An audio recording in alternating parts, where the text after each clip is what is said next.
കേരളത്തിൽ 2 ഐ.ടി പാർക്കുകൾ കൂടി സ്ഥാപിക്കാൻ ലുലു സഹകരണം തുടരുമെന്ന് യൂസഫ് അലി. കേരളത്തിന്റെ സാധ്യതകളും അവസരങ്ങളും നിക്ഷേപകർക്ക് മുന്നിൽ അവതരിപ്പിക്കാനുള്ള മികച്ച വേദിയാണ് കേരള നിക്ഷേപക സമ്മേളനമെന്ന് Lulu group international chairman M A. Yusuf Ali. കേരളത്തെ നല്ല രീതിയിൽ പ്രചരിപ്പിക്കാൻ കഴിയണം. ഇവിടെ കക്ഷി രാഷ്ട്രീയമില്ല. പ്രതിപക്ഷവും ഈ സമ്മേളനത്തോട് സഹകരിക്കുന്നത് നല്ല തീരുമാനമാണ്. അവർ എതിർത്താൽ അത് നിക്ഷേപകർക്ക് സംശയത്തിനിട നൽകും.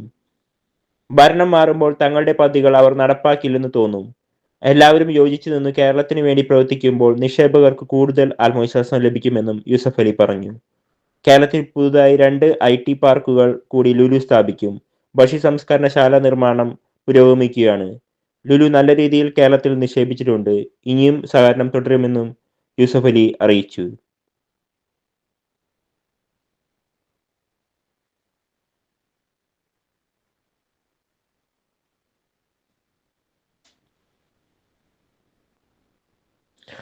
കേരളത്തിൽ വിവിധ ഭാഗങ്ങളായി ലുലു ഗ്രൂപ്പിന്റെ വികസന പദ്ധതികൾ ഏറെ സജീവമാണെന്ന് Lulu group chairman. Kochi Lulu Bolgatty international convention സെന്ററിൽ ആരംഭിച്ച ഇൻവെസ്റ്റ് കേരള ആഗോള ഉച്ചകോടിയുടെ ഉദ്ഘാടന ചടങ്ങിൽ പ്രസംഗിക്കുകയായിരുന്നു അദ്ദേഹം.